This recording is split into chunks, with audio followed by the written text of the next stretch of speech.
sesión acerca del bautismo en el Espíritu Santo. Esta es la sexta sesión de nuestra serie y a los que no sepan les quiero recordar que los materiales están en YouTube. Si quieren checar desde el principio hasta el día de hoy, les puede servir para la última sesión en particular. Hoy vamos a hablar acerca de cómo y cuándo se recibe el Espíritu Santo. Todas las iglesias cristianas están en consenso que la recepción primaria del Espíritu fue en el día de Pentecostés, pero difieren cuando se trata de definir si ha ocurrido desde entonces o no, si fue algo que un evento único o si se ha seguido repitiendo a lo largo de la historia. Y todos somos hijos de tradiciones, todos venimos de una iglesia o de otra, y aunque no nos percatamos de muchas de esas tradiciones, tendemos a incorporarlas en nuestro sistema de creencia. Y para eso les quiero recordar que hay, en este caso en particular, hay 3 sistemas de creencia en torno a este tema. El primero es un sistema sacramental, la segunda postura es la evangélica y la tercera es la que se conoce comúnmente como pentecostal. Tomen, por ejemplo, la postura sacramental, que es principalmente representada por las iglesias católicas, las ortodoxas, las episcopales o anglicanas. Para ellos el día de Pentecostés nunca se ha repetido. Fue un evento único en ese día y para unirte a la comunidad del Espíritu tienes que bautizarte como bebé en agua para que te puedas recibir ese Espíritu que está en la iglesia como la comunidad del Espíritu. Un evento que ocurrió hace 2000 años y una vez que te unes a la iglesia puedes recibirlo a través de los sacramentos. Para los católicos recibiste el bautismo del Espíritu Santo cuando te bautizaron como bebé. Y esto es algo muy común dentro de la Iglesia Católica. Para los episcopales, recibes el Espíritu Santo cuando el obispo impone las manos sobre ti en confirmación y te dice, de hecho, recibir el Espíritu Santo. El tema es que un sacerdote o un pastor no te da el Espíritu Santo. Te puede bautizar en agua, pero no puede ser el responsable de bautizarte en el Espíritu Santo. Para eso, solamente Jesucristo, no un ser humano. Pero esa es la creencia anglicana episcopal. Y de hecho, los católicos y los anglicanos, como resultado de esta creencia, nunca hablan acerca de la recepción del Espíritu Santo. Para ellos es algo que ya ocurrió, lo recibiste de forma inconsciente, quizá como bebé, quizá como neófito, en el caso de aquellos que se incorporan a las iglesias como adultos, pero no como un evento separado existencial. La segunda postura es la evangélica. Para los evangélicos que se representan con maestros para que les suene como Billy Graham o como John MacArthur, el evento de Pentecostés se repitió 3 veces más y solamente. Y a esas 3 veces se les conoce como el Pentecostés de los samaritanos, que está en el capítulo 8 del libro de los Hechos, el Pentecostés de los gentiles, particularmente en la casa de Cornelio, en el capítulo 10, y por último el Pentecostés de los discípulos de Juan, en el capítulo 19 del libro de los Hechos.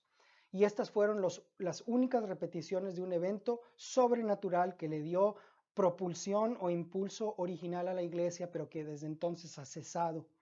Como resultado, muchos de esos evangélicos son lo que se conoce como cesacionistas, es decir, personas que creen en que Dios creó el universo, le dio poder a la iglesia y una vez más, y después de eso, se acabó. No hay más milagros, no hay más espíritu, no hay más poder. Eso es lo que creen muchos evangélicos. Y para ellos recibiste el Espíritu Santo al momento de tu conversión. Cuando recitaste esa oración de 30 segundos del pecador y dijiste, Señor, perdóname, te acepto como mi Salvador, ese es el momento para ellos en el que recibiste el Espíritu Santo.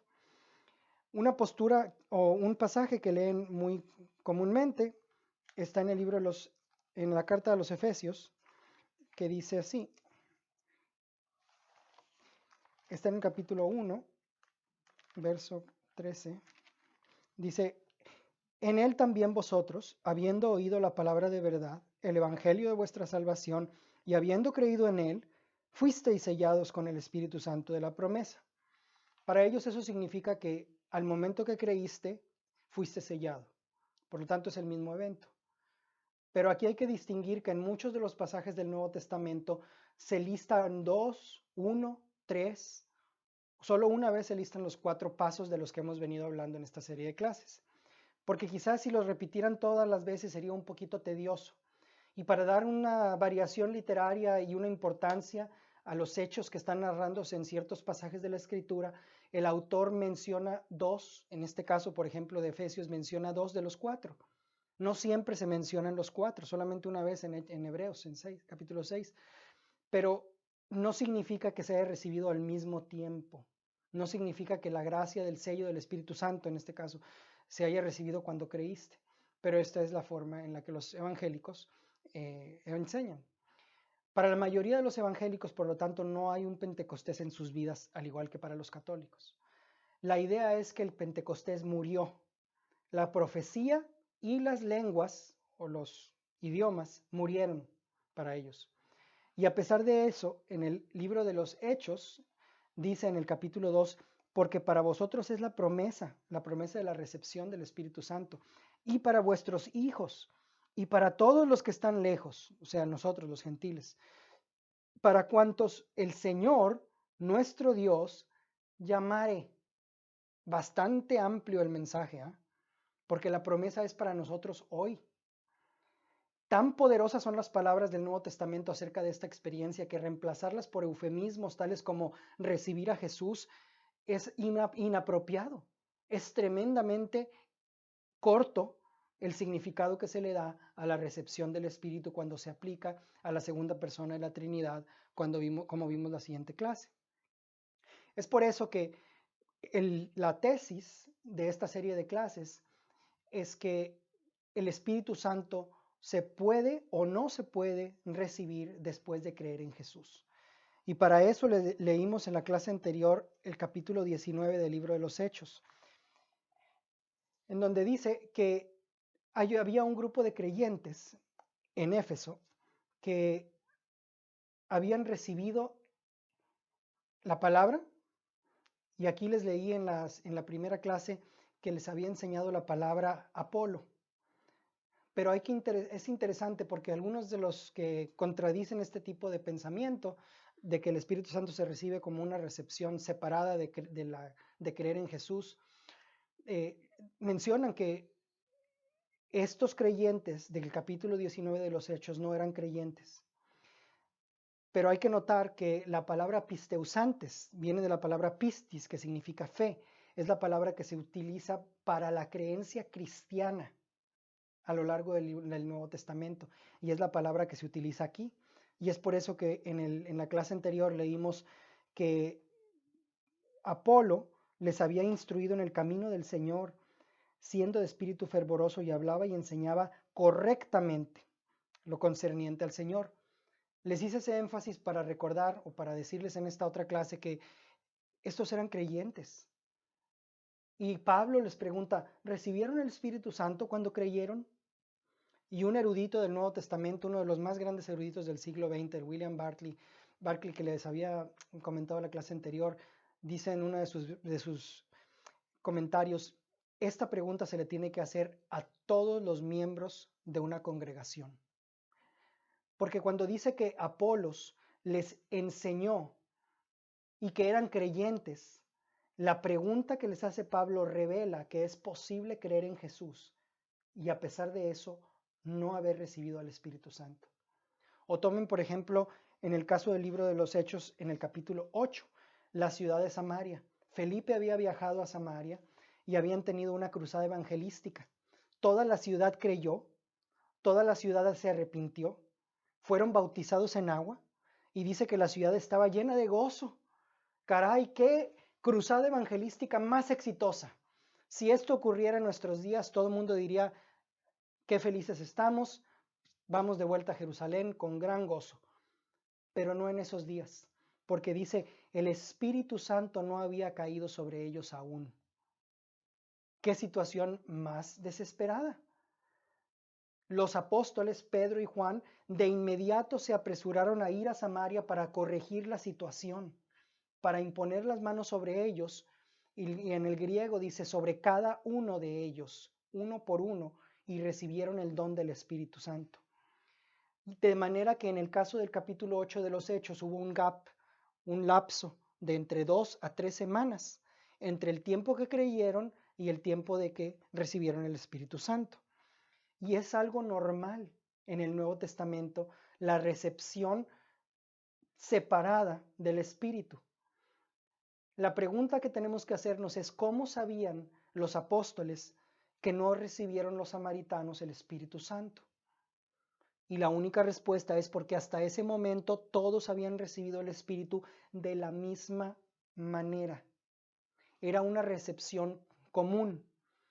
Y tan es así que les digo que en el pasaje de Hechos 10, en el Pentecostés de los gentiles, en la casa de Cornelio, Pedro, que había estado con unos creyentes de Jopa, en esa ciudad, en esa visita, perdón, se volteó con ellos y les dijo, ¿qué previene que estos gentiles reciban el don del Espíritu, sean bautizados si han recibido el Espíritu Santo como nosotros también lo recibimos? Y Pedro no se estaba refiriendo a los que venían con él de Jerusalén. Esos hermanos que visitaron la casa de Cornelio en el capítulo 10 de Hechos no eran de Jerusalén, eran de Jopa. Quiere decir que en Jopa también habían recibido igualmente, de la misma manera, el don del Espíritu Santo. No era algo especial, por así decirlo. Toda la iglesia primitiva recibió el don de la misma manera. Y a pesar de esta evidencia, los evangélicos te van a decir hoy, no esperes que nada sobrenatural te pase, ¿eh? No creas que vas a venir lenguas y un pequeñito Pentecostés para ti, ¿eh? Pero estos eran los casos normales de estos creyentes. Por ejemplo, a los corintios, Pablo les escribe, el espíritu que nos ha sido dado es el que nos unge con dones.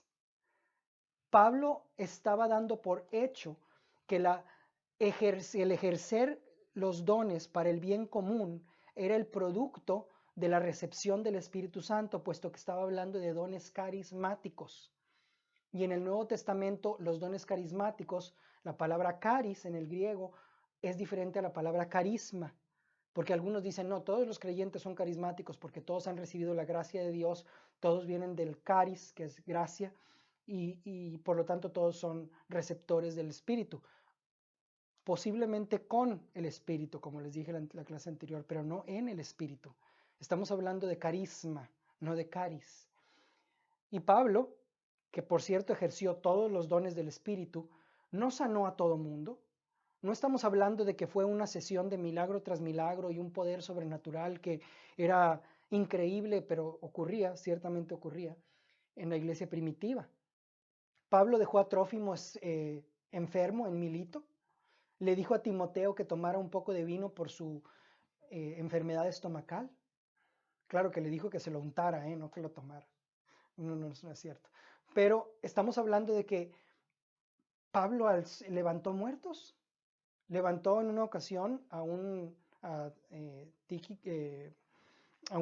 muchacho que se cayó de la azotea donde estaba predicando, porque en ese entonces los cristianos se tenían que reunir muy tarde. Pero el tema es que Pablo era carismático y no estamos hablando aquí de una situación anormal, sí es un derramamiento de poder, pero hay que ser conscientes de que no significa que vamos a vaciar los hospitales. Siempre que se ejerce el don en este caso, de sanidad, el jefe sigue siendo Dios, el jefe sigue siendo el Señor. Y hay que preguntar antes de lanzarnos a una cruzada de sanación, si el Señor desea sanar a esa persona en particular. Y es en donde escuchar al Espíritu se convierte, como en muchas áreas de nuestra vida, en nuestro principal activo o en nuestro principal problema. Pero lo que quiero llegar es por qué, si en el Nuevo Testamento toda la iglesia era carismática, los dones desaparecieron. La experiencia del don del Espíritu no desapareció por completo a lo largo de estos 2000 años de historia de la iglesia, pero por grandes sectores de la iglesia sí efectivamente desapareció. Y quiero hacer un énfasis en este punto, porque para algunos los dones del Espíritu desaparecieron después de la era de la iglesia primitiva y reaparecieron al final del siglo XIX. Ese no es el caso. A lo largo de toda la historia de la iglesia ha habido receptores del Espíritu Santo, aunque han estado en la minoría. Les cuento algunos para que seguramente van a reconocer algunos nombres. Orígenes, el padre de la teología, reconocido como uno de los padres de la Iglesia Católica, receptor del don de lenguas y del Espíritu Santo, con profecía. Tertuliano, el padre apologético de la Iglesia Católica Romana, reconocido en este caso, y de toda la Iglesia Universal, habló en sus escritos acerca del bautismo del Espíritu Santo, y con esas palabras. Hay tantos ejemplos de los padres de la iglesia que hasta el siglo V de nuestra era, tengo por ahí un libro en casa de los primeros 800 años de la historia de la iglesia, un libro católico que narra cada uno de los casos en la que la recepción del Espíritu Santo fue reconocida con la manifestación del don de lenguas o de profecía o de adoración espontánea en explosión a Dios. Les cuento en el siglo V también que, por ejemplo, San David de Gales, uno de los santos más conocidos como obispo de la iglesia en Gales, fue una persona que recibió el don del Espíritu Santo. Cuando él fue ungido como obispo quería recibir una unción especial, así que se puso a caminar de Inglaterra para llegar hasta Jerusalén y recibir su unción como obispo ahí, y empezó a caminar con unos monjes, porque en aquellos años no había jets.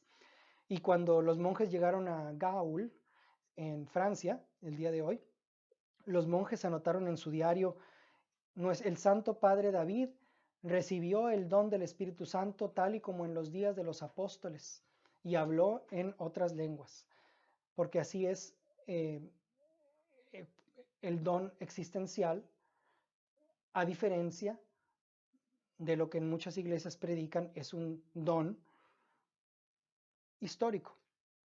O les cuento, por ejemplo, de Francisco de Asís. San Francisco de Asís no solamente fue un místico, también recibió el don del Espíritu Santo con manifestaciones. Y les cuento, por ejemplo, hablando de místicos, de Teresa de Ávila. Teresa de Ávila fue confirmada, fue bautizada, fue confirmada, fue consagrada monja, pero pasaron más de 40 años, casi 40 años, sin experimentar la llenura del Espíritu Santo. Y ella misma te lo cuenta en la autobiografía y en las diversas obras que ella ha escrito. Esa mujer recibió el Espíritu Santo y estuvo en la cima de la unión transformadora con el Señor.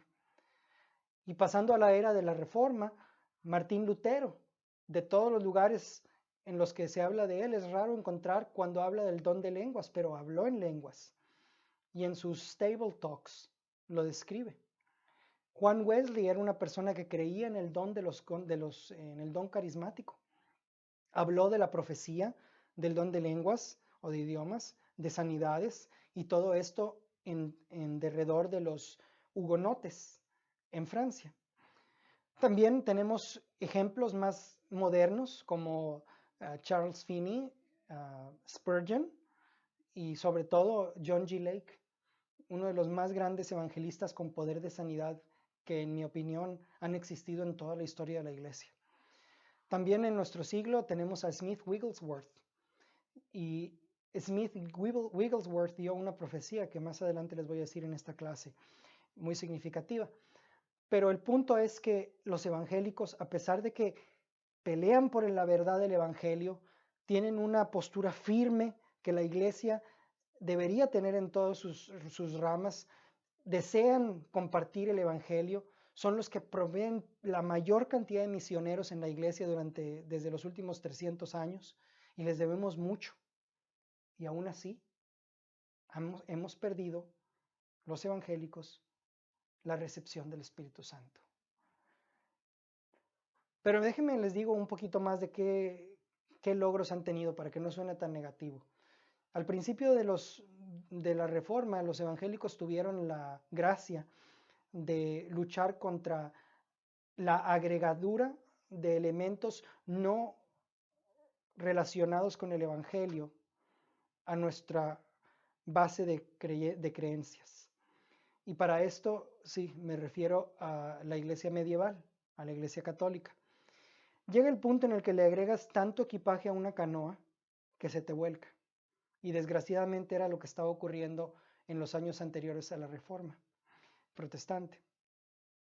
Se empezó a creer que la salvación se ganaba por buenas obras y llegó al punto tal en que era posible comprar tiempo de que pasaras en el purgatorio, te lo disminuían si pagabas una indulgencia.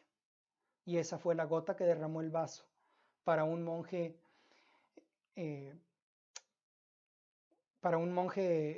alemán llamado Martín Lutero. Cuando llegó al punto en que la iglesia estaba requiriendo dinero para poder pagar la construcción de esa magnífica basílica de San Pedro en Roma. Y ese fue el evento que comenzó la Reforma.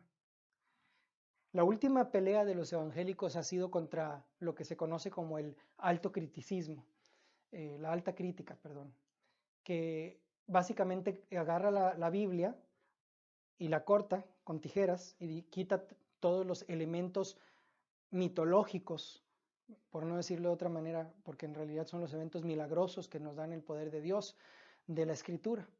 Y por lo tanto no creen en que la Escritura es la palabra inspirada de Dios tal cual es. Y los evangélicos que creen en la inspiración literal de la Escritura han sido nuestra principal arma en esta lucha. Incluso yo los veo como Martín Lutero, que una vez proclamó: mi conciencia está apegada a la palabra de Dios, aquí estoy, no puedo hacer nada más. Y en eso los admiro. Pero el Evangelio no se comunica solamente con palabra, sino también con obra y con poder.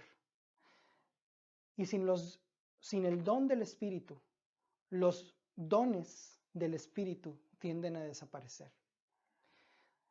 La cuestión a la que quiero llegar es que si la iglesia del Nuevo Testamento fue universalmente carismática, ¿por qué los evangélicos tan vehementemente contradicen o atacan el movimiento carismático? Y la respuesta es porque los evangélicos no basan su fe en el Nuevo Testamento para su evangelio. Y ese es el factor principal por el cual tenemos esa ruptura que les voy a describir en esta clase. El problema es que los evangélicos están más influidos por los reformadores y por lo que leen de Lutero y de Calvino que por el Nuevo Testamento. En otras palabras, cuando un evangélico lee el Nuevo Testamento, lo lee con lentes de la Reforma protestante. Y la tradición evangélica sí redescubrió a Jesús, pero nos dejó sin el Espíritu Santo.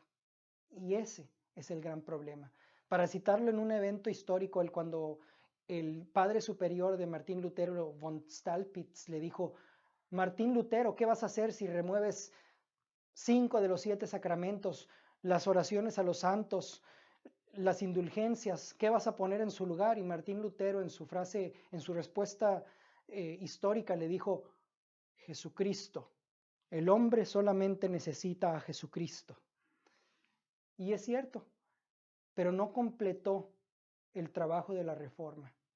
Los reformadores protestantes hicieron mucho por nosotros, pero no hicieron lo suficiente. Por ejemplo, mantuvieron el bautismo de infantes. Veían que estaba mal, pero no tuvieron la valentía de eliminarlo debido a que sus iglesias estaban soportadas por el Estado, porque fue una reforma magisterial, en el cual un magistrado, un noble, se convertía y por lo tanto todos sus súbditos se convertían.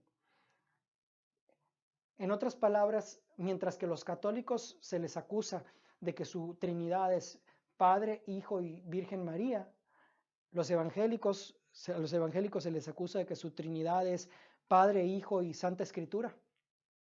Y como resultado, los evangélicos ponen mucho énfasis en la soberanía divina, que Dios es soberano, y en la predestinación. Es como si creyeran que Jesucristo o Dios es un jugador de ajedrez perfecto en el cielo, que no pierde ni una sola jugada, que habita en una serie de nirvana inmutable, en lo cual nadie lo puede perturbar. Y aunque hay un elemento de verdad en esto, la realidad es que nuestro Dios está en una relación dinámica con nosotros. Cuando Abraham iba a sacrificar a Isaac, como les dije en otra clase, y el ángel le dijo, para, justo antes de que lo sacrificara, el Señor dijo, ahora sé que crees en mí. Ahora sé. En el capítulo 6 de Génesis dice que Dios se arrepintió, lamentó, es la palabra, regret, haber creado al hombre. Si Dios es un Dios que conoce todo lo que va a suceder, ¿cómo te puedes arrepentir? ¿Cómo puedes lamentar algo que hiciste? Si ya conocías lo que iba a suceder. Porque nuestro Dios está en una relación dinámica y con una parte específica de la creación tiene una relación particular. A una parte específica de la creación le dio una voluntad soberana, igual a la de Él. Esa parte específica somos tú y yo. Pero los evangélicos leen con sus lentes de la tradición ese tipo de postura y llegan a la conclusión de que Dios va a enviar avivamiento cuando Él soberanamente lo decida. Él va a decidir si yo recibo un don. Cuando en el Nuevo Testamento nos dicen que debemos desear los dones, que debemos tener una apreciación por los dones al grado tal que se constituya en un celo por ellos. Los evangélicos nunca piden recibir un don en particular. Y sí, Dios nos da dones. Es un don que siempre viene de Dios, un don carismático, pero en el Nuevo Testamento nos ordena desear los dones del Espíritu. Es como una vez que estaba dando una predicación y le puse una barra de chocolate en el púlpito. Y dije, esta barra es para cualquier niño que quiera venir a agarrarla. Y de inmediato un chiquito pasó y agarró la barra y ya se la estaba comiendo ya antes de volver a la silla. Y todos los demás niños nada más se le quedaron viendo, enojados. Pero un regalo se debe recibir. Muchos simplemente piden que el Espíritu Santo caiga sobre ellos, con su boca abierta, como diciendo, si el Señor quiere va a llenar mi boca con un nuevo don, con un nuevo lenguaje. Pero en Hechos 2 dice que ellos hablaron. El Espíritu Santo no hace la labor de hablar por ti. Tú todavía tienes que alzar tus manos y ponerlas sobre los enfermos. Tienes que ser las manos y los pies de Cristo para un mundo que necesita desesperadamente de Él. Es como si quisieras descubrir que sabes tocar el piano y nunca te sientas a tocar las teclas. En el Nuevo Testamento, la única forma permitida de tener avaricia es con relación a los dones del Espíritu. Eso sí, puedes tener avaricia sobre ellos. De hecho, Dios mismo, Jesucristo mismo, dijo en el Nuevo Testamento, si ustedes pues siendo malos pueden darle buenas dádivas a vuestros hijos, ¿cuánto más vuestro Padre que está en los cielos? Porque tenemos que pedir. Y cuando en el Nuevo Testamento Jesús dice, pedid y se os dará, buscad y hallaréis, llamad y se os abrirá, está escrito en el tiempo presente continuo del griego. Como les he explicado en otras clases, significa no solamente tocar una vez, porque algunas personas me dicen, yo pedí el don del Espíritu Santo y no pasó nada. ¿Solo una vez lo pediste? No, tienes que continuar pidiéndolo, es el presente continuo. Y en el ejemplo que da en el Evangelio, narra cómo una persona no tenía que darle de comer a su visita. Y empezó a tocar la puerta de su vecino. Y seguía tocando y llamándole a su vecino hasta que finalmente el vecino le había dicho primero, estoy aquí con mis hijos durmiendo, no me voy a levantar.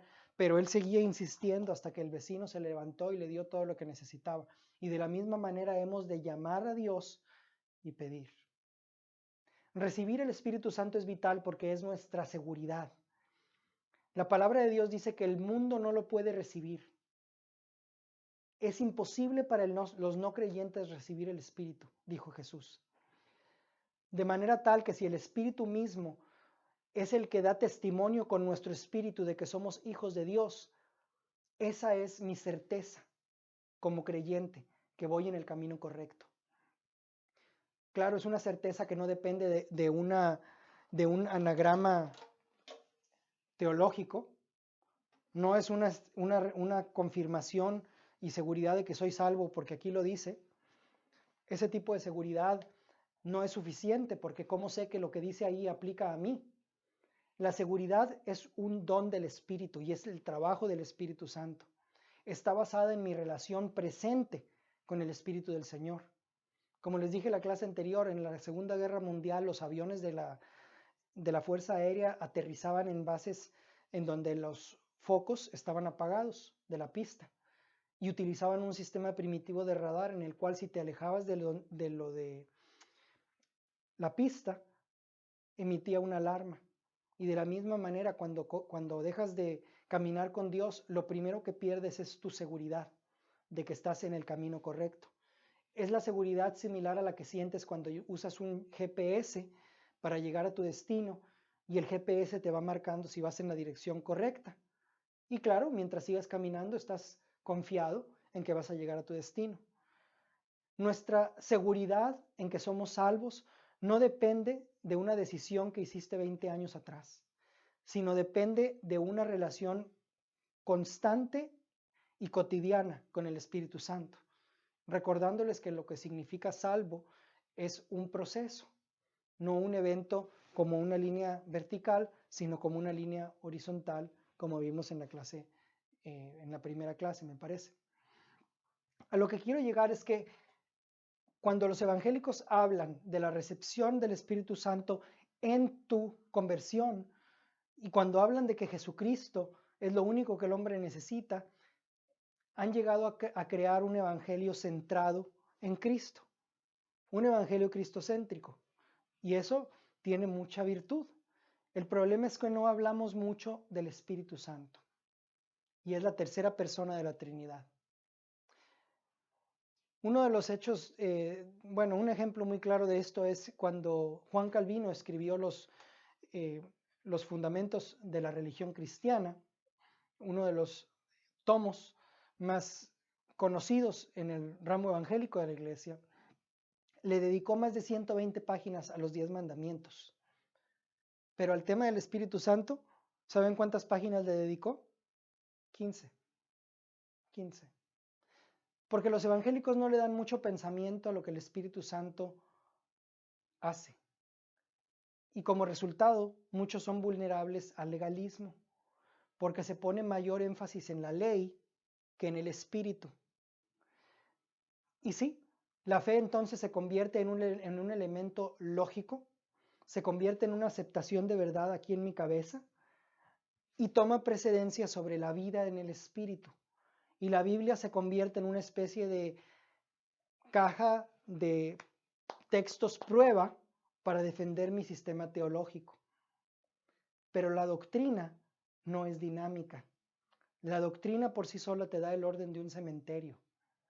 Y como les dije, aunado con el hecho de que la reforma protestante fue magisterial, en lugar de que el Espíritu Santo fuera el que cambiara a las personas, y el enfoque con la persona de Jesucristo llevó a la pérdida de uno de los dones más grandes que Dios le ha dado al mundo, que es el Espíritu.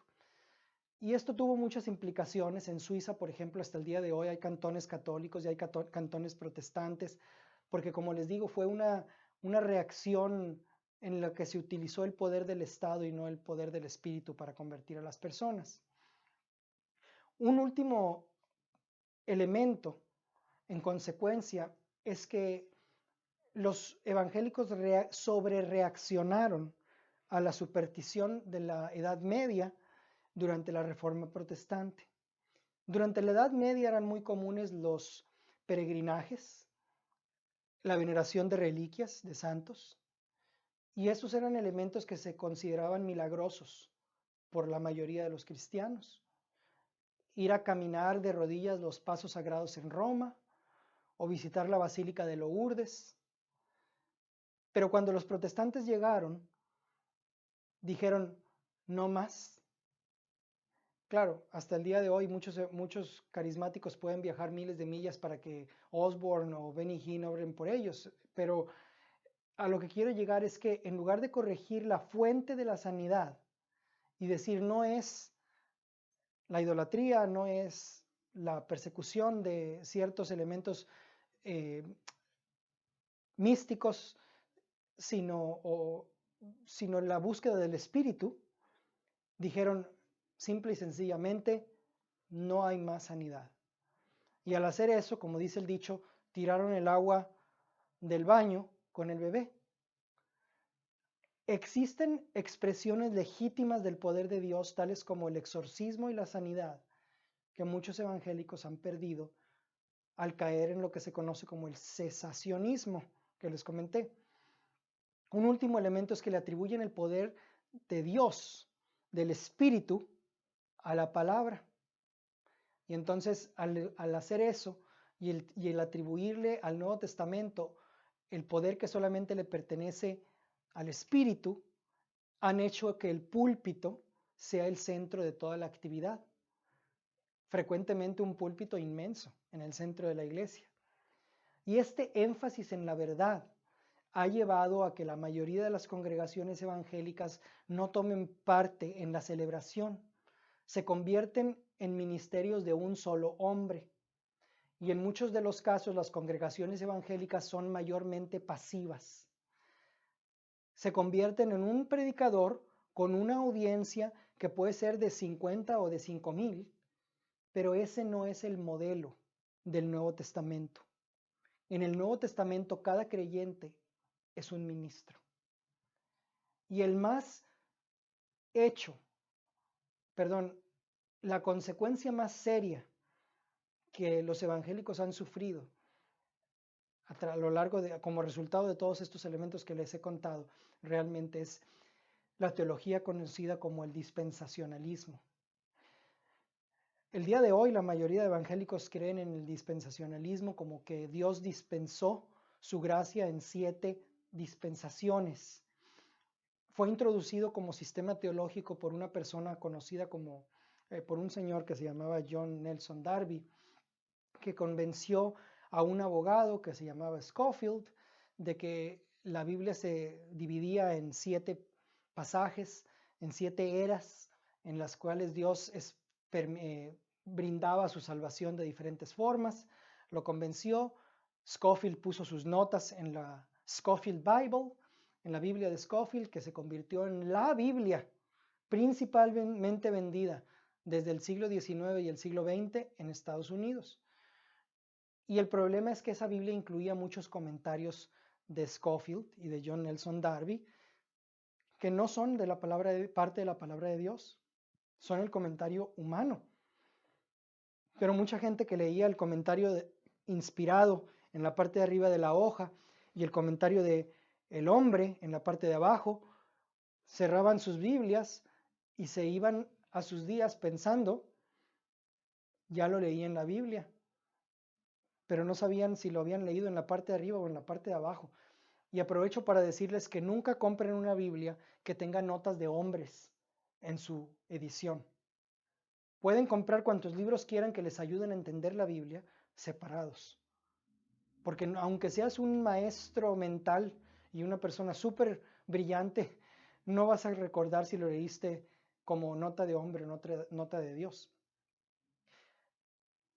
Pero me voy a crear un tema de esto y lo vamos a tocar en otra clase acerca de la gracia de Dios, este tema del dispensacionalismo.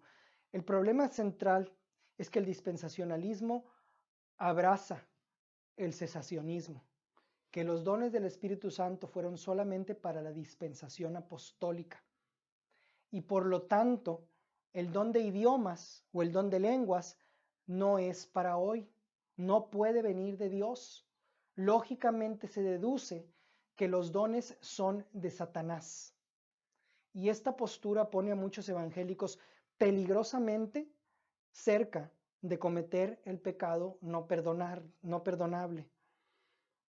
El pecado no perdonable en el Nuevo Testamento es que le llames a lo blanco negro y a lo negro blanco. Que a la obra del Espíritu de Dios le llames la obra de Satanás. Claro, muchos evangélicos hoy han tendido a decir que las lenguas son obra de la carne. Y ciertamente las lenguas pueden provenir de la carne, pueden provenir de Dios o pueden provenir de Satanás. Pero es importante distinguir que existen alternativas y que quizá las obras cuando son de la carne, en el caso de las lenguas, no llegan a ningún daño. Y muchas de las lenguas que son balbuceos ciertamente son de la carne. Recuerdo el caso de una persona en la iglesia que mandó una serie de cintas, de grabaciones a una lingüista de gente que había recibido el don de lenguas, y la lingüista le preguntaron si podía reconocer si alguna de esas lenguas eran legítimas. Y la lingüista dijo, algunas sí son, otras no. Y te puedo decir cuáles son, después de haberlas escuchado. Entonces hay que distinguir entre un don legítimo del Espíritu y una obra de la carne. Y aquí les quiero resaltar la importancia de los dones del Espíritu. Un evangélico puede tener el don del Espíritu, que les digo que tiene 9 sabores. Puedes tener amor, visitando a un hermano enfermo en el hospital.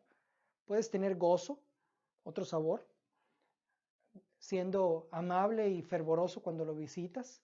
Puedes tener paz, diciéndole que todo va a estar bien, que se va a recuperar el hermano en el hospital. Puedes tener paciencia, escuchándolo en la cama de hospital hablar acerca de sus tratamientos. Puedes tener benignidad, ofreciéndole cuidar a sus niños mientras él está en el hospital. Puedes tener bondad, diciéndole que la enfermera está haciendo lo mejor y quizá la ayudas o acomodas la almohada para que se sienta mejor el hermano. Puedes tener fidelidad, yéndolo a visitar al hermano día con día a su situación. Puedes tener mansedumbre, llegando o yéndote de la visita cuando la enfermera lo indica. Puedes mostrar tu bondad también trayéndole uvas, y puedes mostrar tu templanza no comiéndote las uvas. Y en todos estos manifestaciones del don del Espíritu, del fruto del Espíritu, perdón, dejaste a la persona enferma.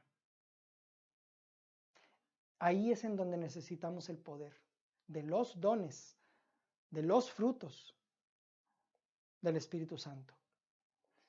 Y el resultado de esta situación es que los evangélicos han redefinido los dones para nuestros días.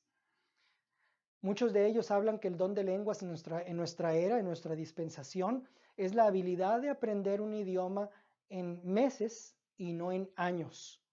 De manera que han redefinido el don del Espíritu en términos de un don enteramente humano y natural. Cuando en realidad la habilidad del don sobrenatural de lenguas no es aprender un idioma en meses, es aprender un idioma en no más de 10 segundos. Bueno, de hecho es hablarlo. Y en este caso me recuerdo de una ocasión en la cual una persona que estaba visitando una iglesia, y el pastor que estaba hablando me lo contó, recibió una mujer el don de lenguas y lo empezó a expresar en la iglesia porque sabía que había quien lo podía interpretar, pero resultó que la lengua era español, y esto ocurrió en Inglaterra. Y una mujer cuyo marido estaba de visita en la iglesia tenía a su mamá enferma en el hospital, y cuando escuchó la lengua, para él no fue necesaria la interpretación porque lo entendió en español. Dios estaba hablándole a ese hombre que iba a sanar a su madre. Voy a sanar a tu madre, era la palabra. Voy a sanar a tu madre, voy a sanar a tu madre, voy a sanar a tu madre. Y otras palabras le dijo él por nombre, el nombre de la mamá, y el hombre quedó sorprendido y convencido de la realidad del poder de Dios, y efectivamente la mamá de ese hombre fue sanada. Ese es el don de lenguas. Otra cosa es que, por ejemplo, la profecía la han malinterpretado en términos de una predicación con poder de la palabra de Dios. Eso no es profecía, porque si fuera profecía, entonces Pablo se estuviera contradiciendo, porque en el Nuevo Testamento Pablo le prohíbe a las mujeres predicarle a los hombres. pero no prohíbe la profecía. Una mujer puede perfectamente profetizar cuando hay hombres presentes. Entonces Pablo se estuviera contradiciendo si la profecía y la predicación fueran lo mismo. Pero es una redefinición muy sutil que redefine los dones en términos de habilidades naturales para no tener que decir no creo en ellos, para que los evangélicos puedan decir no, sí creo en los dones, pero estos son en realidad, los hemos malinterpretado. Otro de ellos es cuando un evangélico habla de las señales que le siguen, signs following, las señales que le siguen a la predicación. Y si tú le preguntas ¿a qué te refieres con señales, prodigios? Conversiones te van a decir, conversiones, pero en el Nuevo Testamento la palabra señales, la palabra prodigios, la palabra milagros, nunca se aplican a una conversión. Las conversiones son una obra del Espíritu, pero no son un milagro. Las conversiones en el Evangelio de Marcos, en el capítulo 16, los señales, y estas señales seguirán a los que creen, en mi nombre hablarán nuevas lenguas, sanarán, impondrán sus manos sobre los enfermos y sanarán, tomarán en sus manos serpientes y no les harán daño, echarán fuera demonios, etc. No se refiere a conversiones. Otra que escucho comúnmente en círculos evangélicos es la redefinición del don de una palabra de conocimiento o de una palabra de sabiduría en términos de conocimiento o sabiduría. Pero una palabra de conocimiento se refiere a un conocimiento que solamente puede venir de Dios. El conocimiento que el mundo adquiere a través de libros es un conocimiento natural. La sabiduría que el mundo adquiere de la experiencia es una sabiduría natural. Pero el conocimiento que viene de Dios y la sabiduría que viene de Dios solamente pueden expresarse en términos de un conocimiento que de otra manera sería imposible tener. Y aquí quizá les debería contar un testimonio de un pastor que después de una reunión recibió a una pareja que tenía problemas matrimoniales y le dijeron, si no nos ayudas nos vamos a divorciar. Tenemos 3 meses de casados y no nos aguantamos. Y este pastor dijo, Señor, necesito una palabra de conocimiento, una palabra de sabiduría, perdón. Y esta pareja le dijo al pastor, en este caso habían sido parte o se habían conocido como parte de un ministerio en la cárcel. El muchacho había estado en prisión y en un graso error de la administración de la iglesia mandaron a la mujer a la prisión para hombres. Una historia larga, acortada, se enamoraron. Cuando el hombre salió de la prisión no tenía a dónde ir y la muchacha vivía sola, era soltera, se confesaron su amor y en cuanto salió fueron y se casaron. Y en cuanto se casaron se dieron cuenta cómo era el uno y el otro, porque anteriormente solamente se habían conocido en prisión, pero cuando se conocieron fuera de la prisión se dieron cuenta que el hombre comía con las manos en lugar de comer con cubiertos y la mujer había sido educada para tener todo muy acomodado. El hombre se quitaba el pantalón y ahí donde lo dejaba se lo volvía a poner en la mañana. Y cuando llegaron con este pastor y le preguntaron, ¿qué podemos hacer? Tenemos 2 minutos, nos vamos a divorciar. El Espíritu de Dios le dijo a este pastor, una semana sí y una semana no. Y esa fue la palabra de conocimiento, la palabra de sabiduría, perdón.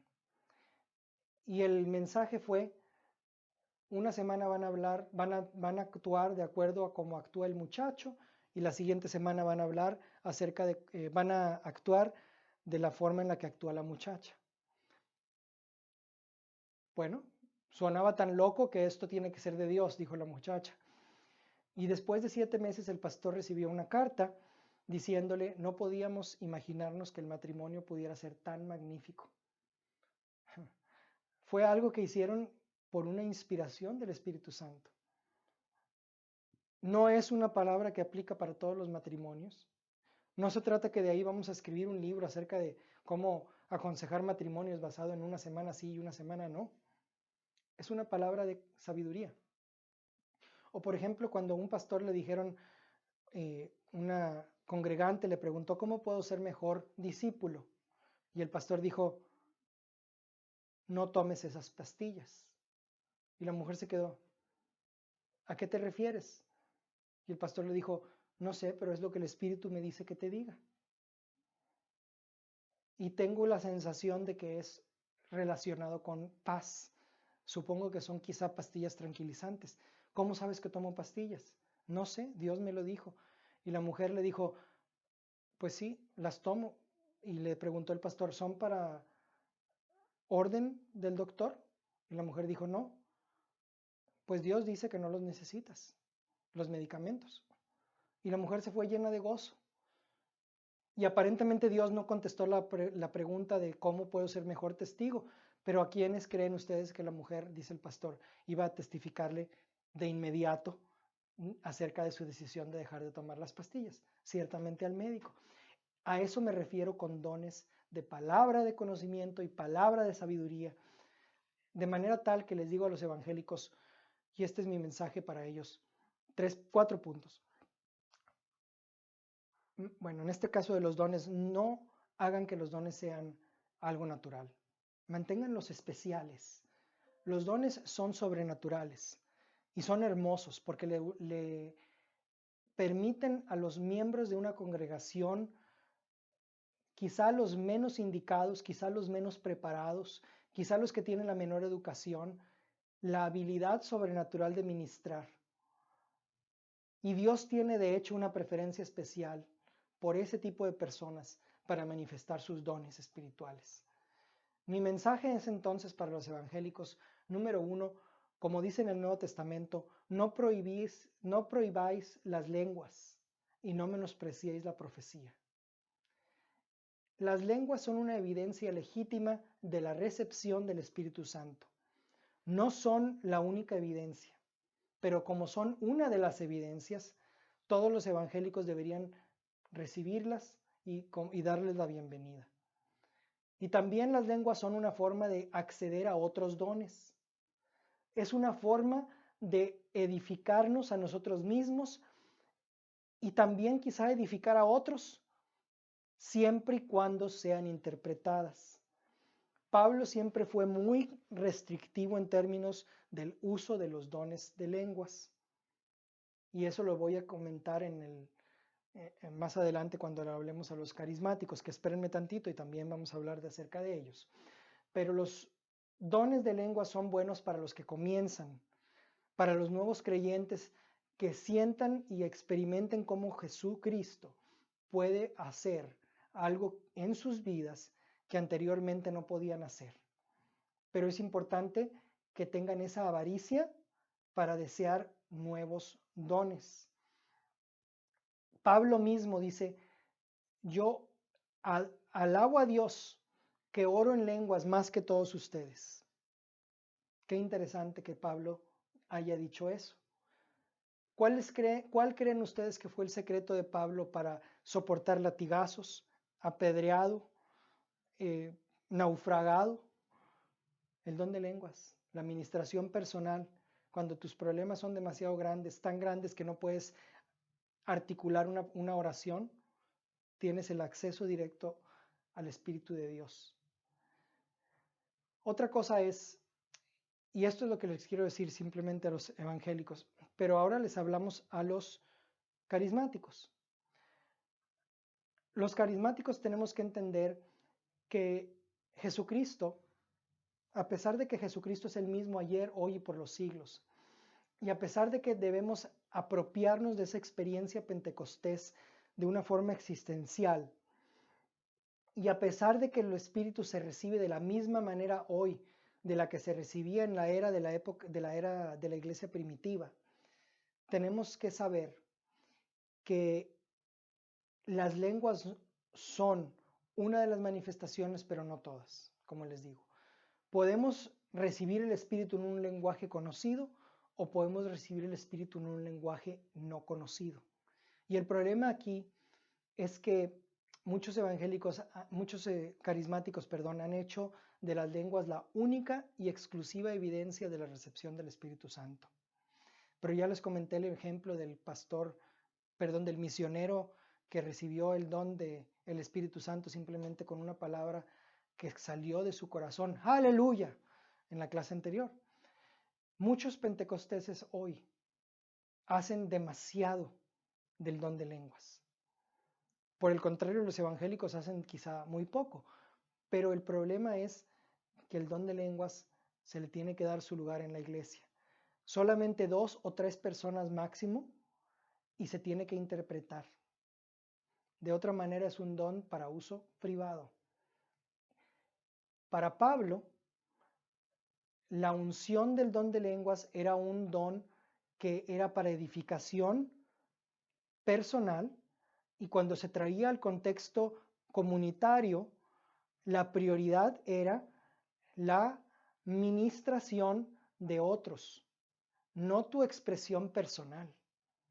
Y el problema de muchos carismáticos es que nuestras reuniones están dominadas por sentimientos, por una estimulación emocional, en la cual muchos están buscando una experiencia del Espíritu por un fin en la experiencia misma, cuando la recepción del Espíritu no es principalmente para nuestra causa, sino para la edificación y para la recepción de las herramientas necesarias para la impartición y para el crecimiento de otros.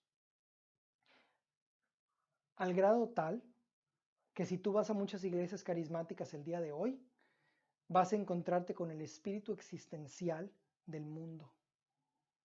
Vas a encontrarte que muchas iglesias tienen una adoración que más bien parece una discoteca, en donde adoran a nuestro Dios amigable, no a nuestro Dios admirable. El problema es que para muchos carismáticos, ruido equivale a poder. Y esa ecuación es falsa. Hemos confundido el espíritu de la juventud actual con el Espíritu Santo. Tú no eres una iglesia carismática por tener guitarras y una batería. Una iglesia carismática puede ser un monasterio con 600 años de antigüedad, que pueden estar más llenos del Espíritu que una iglesia pentecostal de menos de 10 años de fundada. La clave está en el uso de los dones espirituales. Y en esto me quiero enfocar porque la teología es lo que explica la experiencia. Y en muchas iglesias carismáticas, por desgracia, caer en el suelo, por ejemplo, se toma como un ejemplo de la recepción del Espíritu. Pero escuchen, caer en el suelo es una evidencia de la reacción humana al Espíritu. No es un síntoma de la acción divina. Tenemos que asegurarnos que las personas sean ministradas y muchas caen por cualquier tipo de razón, incluida por una sugestión, una manipulación. Otro problema con los carismáticos es quizás que muchos de ellos, como resultado directo de que los dones en la iglesia han abierto las puertas para la ministración de los individuos, lo cual nos lleva un paso más cerca al Nuevo Testamento y ciertamente es un progreso, ha tenido la contraparte de que hay muchos creyentes que hoy en día hablan de Dios me dijo. Me sentí guiado a hacer cierta cosa, como diciendo, por lo tanto, la tenía que hacer. Y esto ha llevado a que exista una aceptación no criticada y no criticable de la profecía. Y cualquier persona puede pararse y decir, así dice el Señor, y te reto a que me digas que no es así. Y por desgracia, muchos ancianos en las iglesias carismáticas no se atreven a juzgar la profecía de la forma en la que deberían. deberíamos tener más valentía y decir, tú dices que el Señor te dijo, pero yo no creo que es así. Porque en muchos casos existe un elemento emocional. Cuando alguien da una palabra profética y por ejemplo dice, el Señor me dijo que mi esposo se va a convertir, y la persona que le está diciendo es la esposa del hombre, cuyo mayor deseo en la vida es que su esposo se convierta. Claro, Dios le dijo, por supuesto que Dios le dijo, porque es el deseo de la esposa que el Señor se convierta. O cuando dicen los amigos de una persona enferma en la iglesia de cáncer que va a morir, Dios lo va a sanar.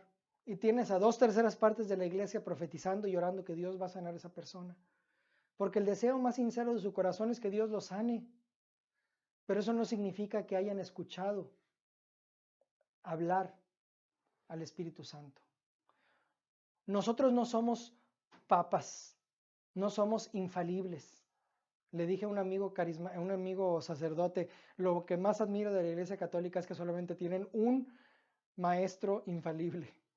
Los protestantes tenemos cientos, pero no somos infalibles. Nuestras palabras proféticas pueden tener 100% de contenido divino, una mezcla de contenido divino, o pueden ser cero contenido divino.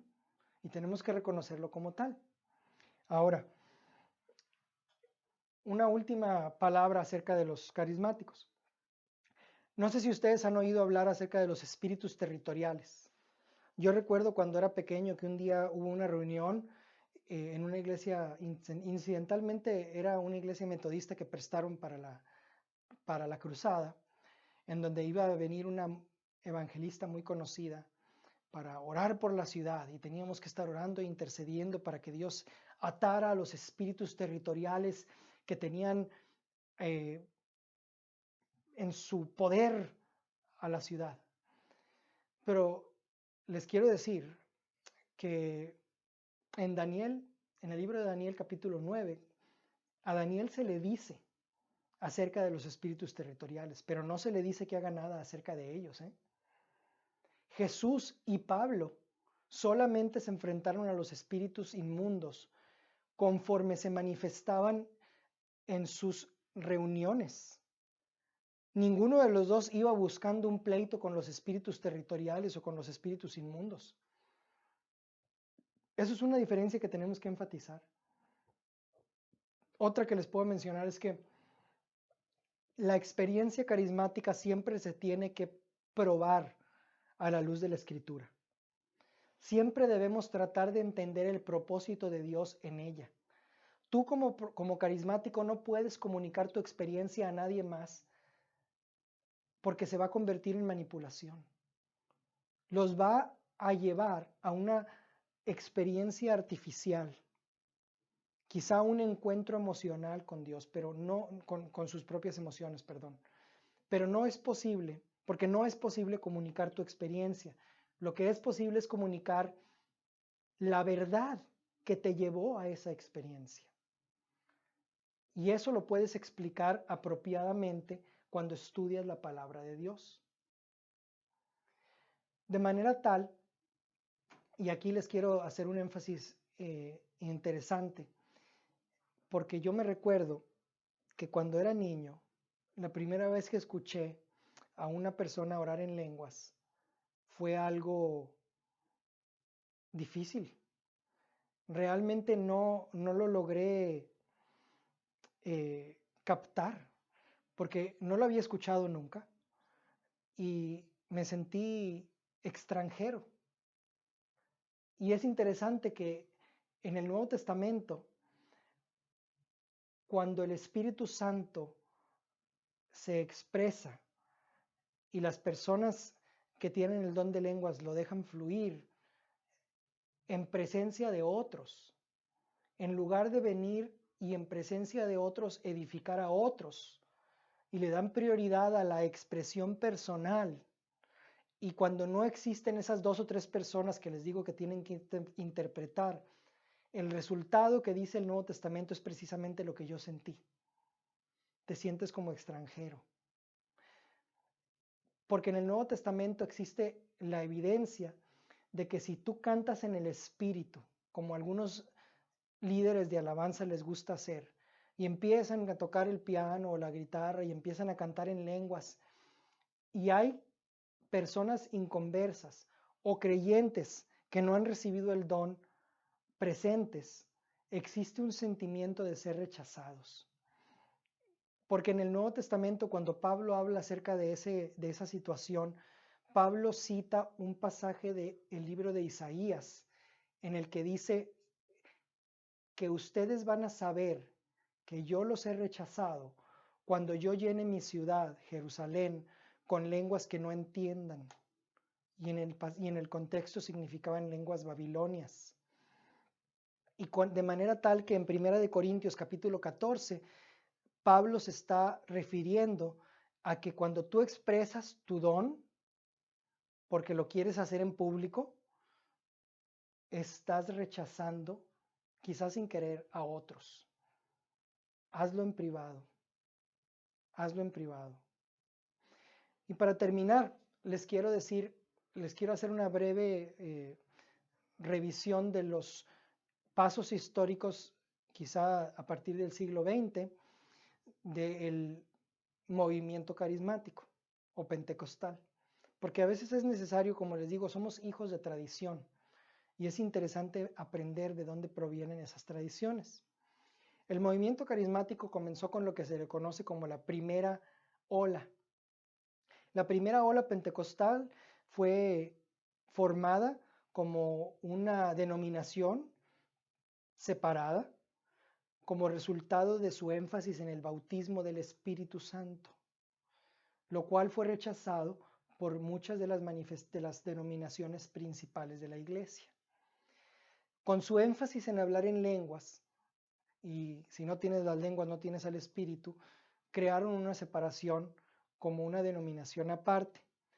Y esa primera ola comenzó en el principio del siglo XX en Los Ángeles, en la calle de Azusa, que algunos de ustedes quizá habrán oído mencionar, y en Topeka, Kansas, en donde un grupo de estudiantes de un Bible College, de un seminario, se encerraron un fin de semana y dijeron: Dios, bautízanos con el Espíritu Santo. Este movimiento comenzó a hacer progreso en la parte más baja de la esfera social, particularmente en los Estados Unidos, y es interesante que fue así porque cuando el Espíritu Santo se mueve, es común que las partes más bajas de la sociedad sean tocadas primero. Hay que recordar que la iglesia primitiva estaba formada principalmente por esclavos. Y el día de hoy las iglesias evangélicas se han convertido tremendamente en iglesias clase medieras, mientras que las iglesias pentecostales son comúnmente, quizás sobre todo al principio, eran más comúnmente de clase social baja, porque esas son las iglesias que más atraen la libertad y la expresividad de las clases sociales más bajas. Y como les dije en la clase anterior, hemos perdido a los pescadores, trágicamente. Pero es interesante que esa primera ola enfatizó a Jesucristo como el bautizador. La segunda ola comenzó alrededor de los años 60 y se caracterizó por la tolerancia de las denominaciones históricas con respecto al don carismático. Muchos pastores pentecostales fueron invitados o comenzaron a ser invitados a las reuniones fraternales de ministerios en las ciudades, siempre y cuando mantuvieran sus cosas raras fuera del contexto de la comunidad. Pero esa ola resultó en que el movimiento carismático se volviera más respetable y comenzó a perderse el contexto de Jesús como el bautizador y el don carismático como la fuente de los dones carismáticos. El don del Espíritu como fuente de los dones del Espíritu.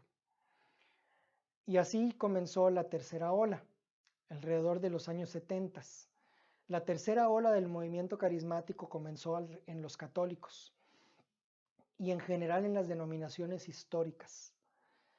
Pero ahora dentro de ellas, de manera tal que teníamos católicos, metodistas, presbiterianos, bautistas, que experimentaron el don del Espíritu dentro de las denominaciones y se les conocen como neopentecostales.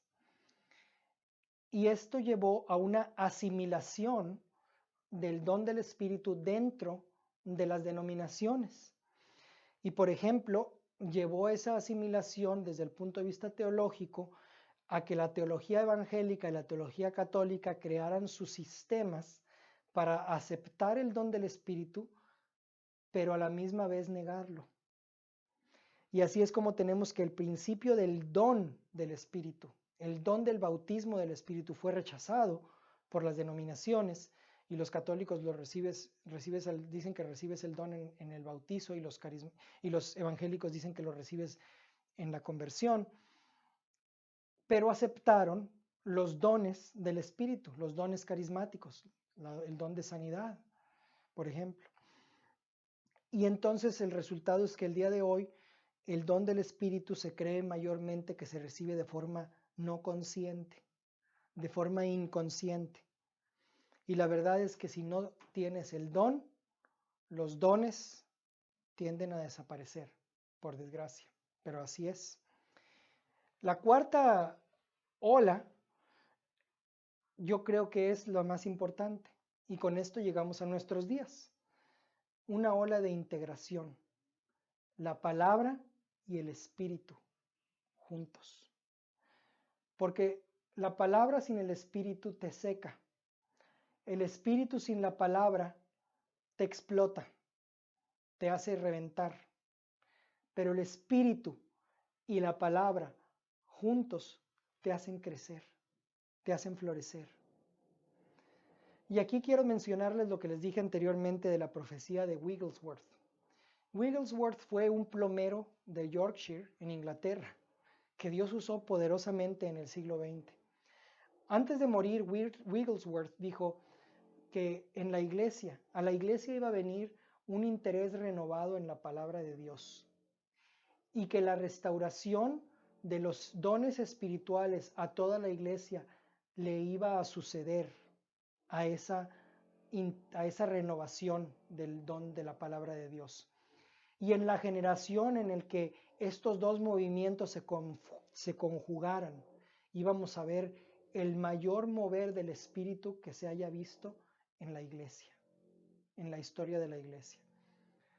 Porque el hecho es que las iglesias carismáticas evangélicas crecen 5 veces más rápido que las que no son carismáticas. 5% contra 25% en promedio por año es el crecimiento de una iglesia evangélica carismática comparado contra el crecimiento de una iglesia solamente evangélica. Existen récords que indican que la respuesta de las cruzadas evangélicas cuando se hace el llamado al altar es de alrededor del 5%. Pero cuando un evangelista combina el don del Espíritu y las señales que siguen a los que creen con la predicación de la palabra, el resultado es que el 25% de las personas pasan al frente. El caso en punto es Reinhard Bonnke, que ya murió, pero fue uno de los evangelistas que experimentó más comúnmente los milagros sobrenaturales y las manifestaciones más increíbles en sus cruzadas. Y si quieren, búsquenlo en internet, Reinhard Bonnke. Pero a diferencia de Reinhard Bonnke, tienes que en las cruzadas de Billy Graham, alrededor de 1 de cada 16 solamente pasaban al frente. Y de acuerdo al seguimiento que se le daba a las cruzadas de Billy Graham, solamente uno de esos 16 que pasaban al frente, 5% pasaban al frente, pero 5 años más tarde, 1 de cada 16 de esos que pasaron al frente, para ser específicos, seguían en el camino del Señor. Después de pasados 5 años, los otros 15 habían abandonado su fe. Pero es por eso que cuando combinas la luz de la Escritura y el calor del Espíritu, tienes la mayor respuesta. Tienes los dos elementos combustibles que van a crear la explosión necesaria para que el crecimiento venga a la iglesia. La iglesia necesita crecer en el siglo XXI, no solamente por causa nuestra y para sobrevivencia, sino para el beneficio del mundo. Necesitamos la mayor cantidad de ayuda que podemos recibir de parte de Dios. Y no hay mayor ayuda que podamos recibir que el don del Espíritu Santo, para convertirnos en testigos completos del Evangelio, no solamente en palabra, sino en obra. Y es por eso que este cuarto paso es fundamental. Que el Señor los bendiga.